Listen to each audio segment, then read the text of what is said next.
efisiensi penghematan.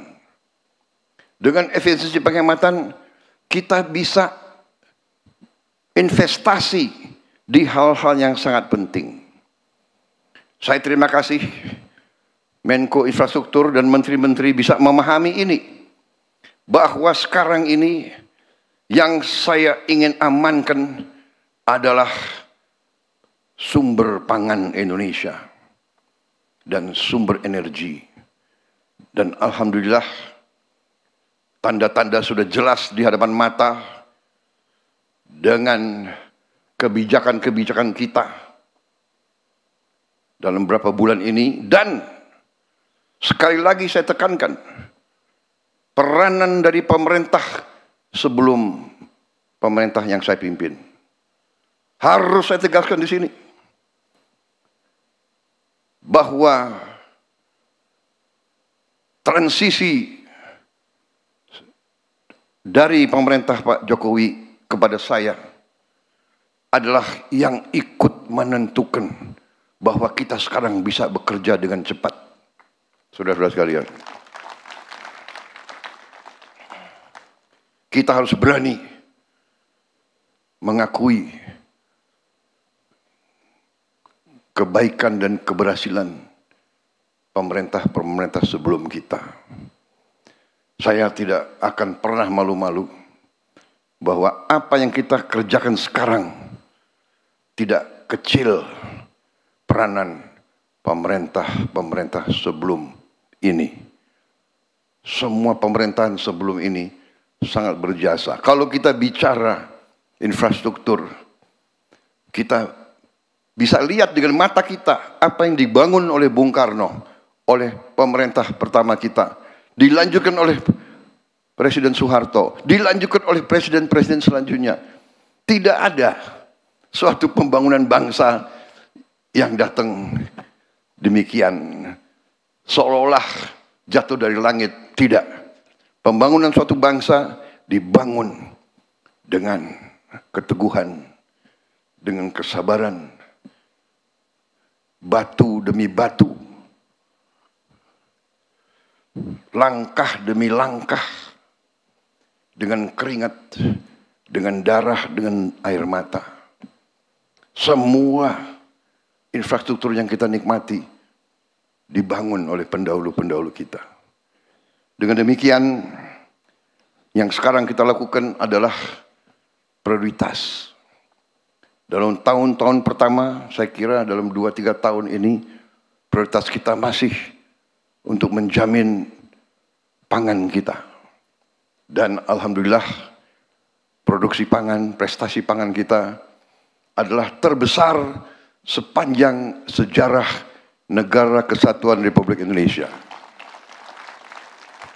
Mau diakui, mau tidak diakui, cadangan beras kita sekarang di gudang-gudang pemerintah adalah terbesar sepanjang sejarah Negara Kesatuan Republik Indonesia. Di bidang produksi beras dan di bidang produksi jagung. Dan prestasi kita di bidang teknologi, hektar demi hektar, sudah cukup seimbang dengan prestasi negara-negara lain. Produksi beras kita yang saya lihat terakhir di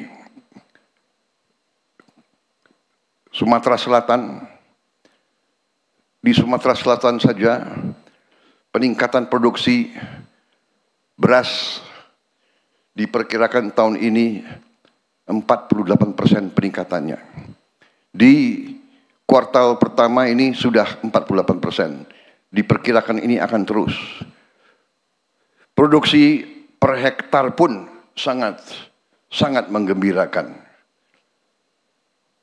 Yang biasanya 3-4 ton gabah per hektar, sekarang sudah 6-7-8 ton. Sangat luar biasa.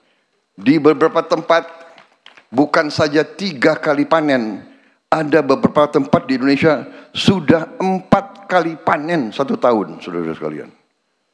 Saya kira ini prestasi dunia yang perlu kita banggakan. Dan kita akan terus. Bagaimana kita bisa mencapai prestasi ini dalam waktu dekat?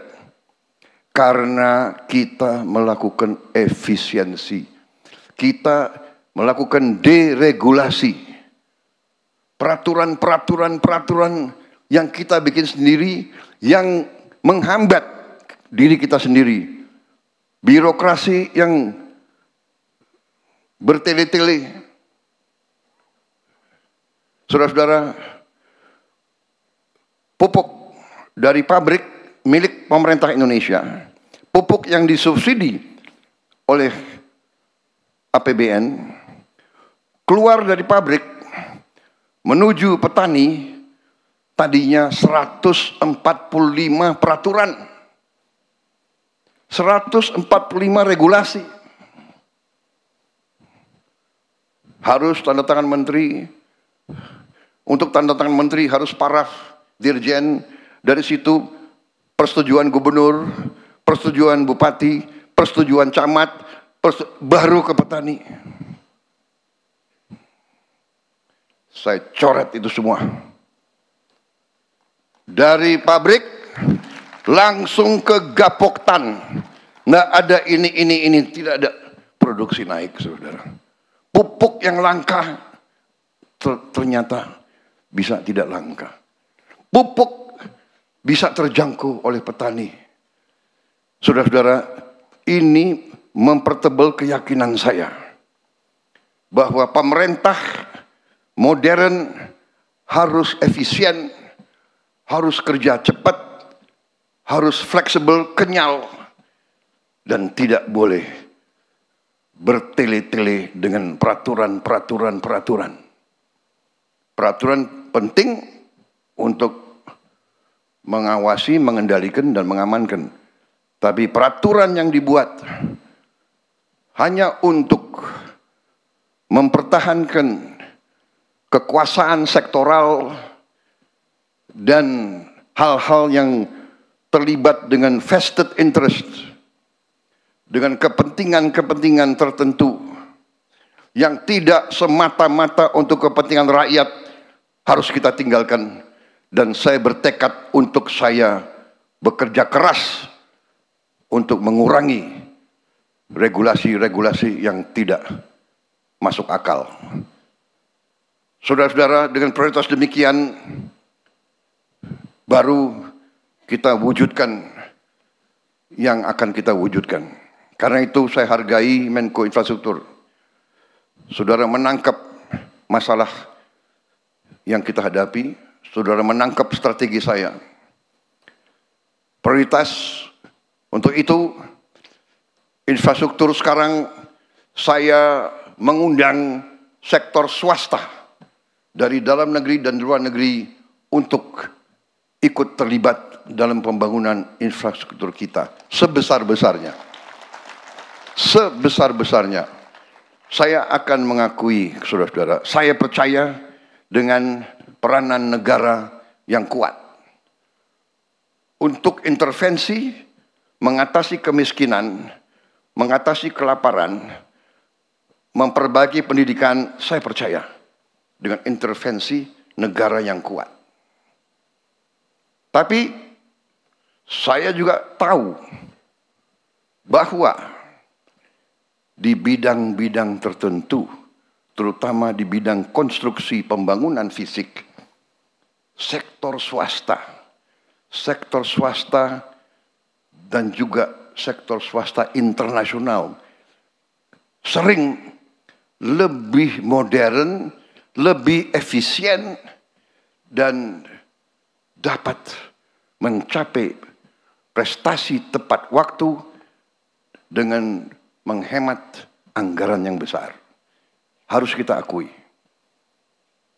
Seringkali BUMN ini merasa kalau dia kerjanya lambat, tidak apa-apa.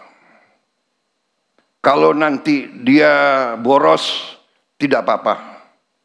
Karena ada Menteri Keuangan. yang akan apa istilahnya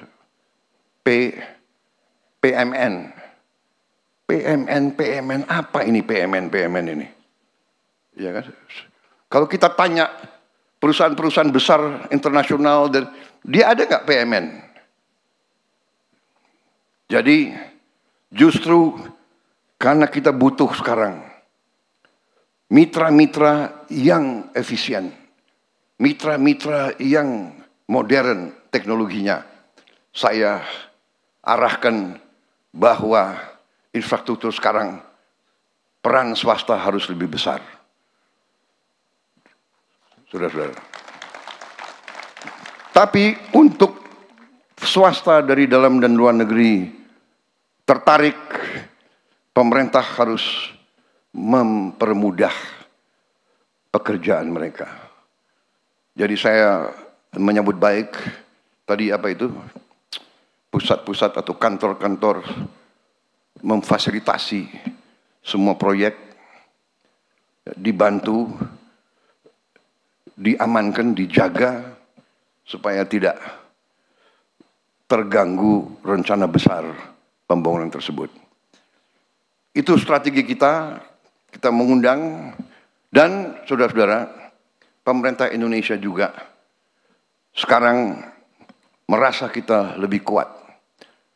Dengan efisiensi yang kita lakukan di awal administrasi saya, di awal pemerintahan saya, dengan efisiensi yang kita lakukan, ternyata kita bisa menghemat banyak uang, cash, dan uang itulah sekarang kita pakai sebagai dana investasi kita.